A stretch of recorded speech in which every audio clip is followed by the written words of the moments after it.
നമസ്കാരം. ഇന്നത്തെ 10 പ്രധാനം. ഇന്ത്യയിലെ സ്റ്റുഡന്റ് വിസ അപേക്ഷകൾക്ക് US എംബസിയും കോൺസുലേറ്റുകളും മുൻഗണന നൽകുന്നതായി റിപ്പോർട്ട്. അമേരിക്കൻ സെൻട്രൽ നടന്ന അഭിമുഖത്തിൽ ഇന്ത്യയിലെ US അംബാസിഡർ എറിക് ഗാർസിറ്റിയാണ് ഇക്കാര്യം വിശദീകരിച്ചത്. UK-യിൽ 5 വയസ്സ് മുതലുള്ള കുട്ടികൾക്കായി ഓൺലൈനിൽ സെക്സ്റ്റോർഷൻ സംഘങ്ങൾ രംഗത്തുണ്ട് എന്ന മുന്നറിയിപ്പുമായി നാഷണൽ ക്രൈം ഏജൻസി രംഗത്ത്. കുട്ടികൾക്ക് ഇത് സംബന്ധിച്ച് മുന്നറിയിപ്പ് നൽകണമെന്ന് അധ്യാപകർക്ക് അസാധാരണ ജാഗ്രതാ നിർദ്ദേശമാണ് national crime agency പുറപ്പെടുവിച്ചിട്ടുള്ളത്.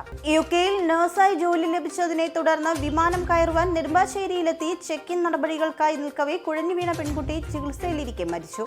Pallippad Neendoor കൊണ്ടോരത്ത് സുരേന്ദ്രന്റെ മകൾ സൂര്യ സുരേന്ദ്രനാണ് മരിച്ചത്. പാകിസ്ഥാനെ ഇന്ത്യയുമായി താരതമ്യം ചെയ്തുള്ള പാക് പ്രതിപക്ഷ നേതാവിന്റെ പ്രസംഗം സോഷ്യൽ മീഡിയയിൽ വൈറലായി. മൗലാന ഫസൂർ റഹ്മാൻ പാകിസ്ഥാൻ ദേശീയ അസംബ്ലിയിൽ നടത്തിയ പ്രസംഗത്തിലാണ് ഇന്ത്യയെക്കുറിച്ച് പരാമർശമുള്ളത്. റഫേക്ക് നേരെയുള്ള ആക്രമണത്തിൽ നിന്നും പിറകോട്ടില്ല എന്ന ഇസ്രായേൽ പ്രധാനമന്ത്രി ബെഞ്ചമിൻ നെതന്യാഹു. വെടിനിർത്തൽ കരാർ നടപ്പായാലും റഫേൽ കടന്നു കയറുക തന്നെ ചെയ്യുമെന്നാണ് നെതന്യാഹുവിന്റെ താക്കീത്. ലോക്സഭാ തെരഞ്ഞെടുപ്പിൽ 4 മണ്ഡലങ്ങളിലേക്കുള്ള സ്ഥാനാർത്ഥികളെ കൂടി കോൺഗ്രസ് പ്രഖ്യാപിച്ചു. ഹരിയാന, ഹിമാചൽ പ്രദേശ്, മഹാരാഷ്ട്ര എന്നീ സംസ്ഥാനങ്ങളിലെ 4 മണ്ഡലങ്ങളിലേക്കുള്ള സ്ഥാനാർത്ഥികളെയാണ് പ്രഖ്യാപിച്ചത്. ന്യൂസ് ക്ലിക്കിനും സ്ഥാപകൻ പ്രബീർ പുരസ്കാരതയ്ക്കും ലഷ്കർ ഇ തൊയ്ബ ഉൾപ്പെടെയുള്ള ഭീകര സംഘടനകളുമായി ബന്ധമുണ്ട് എന്ന് ഡൽഹി പോലീസിന്റെ കുറ്റപത്രം. ഭീകര ഫണ്ടിങ്ങിനായി ന്യൂസ് ക്ലിക്ക് വഴി 91 കോടി രൂപ ചിലവഴിച്ചതായും കുറ്റപത്രത്തിൽ പറയുന്നു. UDF BJP ആക്രമണമാണ് മേയർ ആര്യ രാജേന്ദ്രൻ നേരിടുന്നത് എന്ന് മന്ത്രി വി ശിവൻകുട്ടി.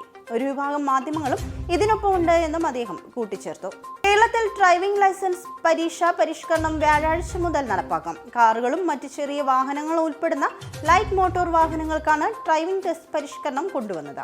IPL-ൽ ലക്നൌ സൂപ്പർ ജയൻസിനെതിരെ തകർന്ന് മുംബൈ ഇന്ത്യൻസ്. ആദ്യം ബാറ്റ് ചെയ്ത മുംബൈ നിശ്ചിത 20 ഓവറിൽ 7 വിക്കറ്റ് നഷ്ടപ്പെടുത്തി 144 റൺസ് നേടി. ഇന്നത്തെ 10 പ്രധാന വാർത്തകൾ ഇവിടെ പൂർണ്ണമാകുന്നു. കൂടുതൽ വാർത്തകൾക്കും വിശദ വിവരങ്ങൾക്കും Anand TV UK channel subscribe ചെയ്യുക. കൂടാതെ Anand TV mobile app download ചെയ്ത് സൗജന്യമായി ആസ്വദിക്കൂ.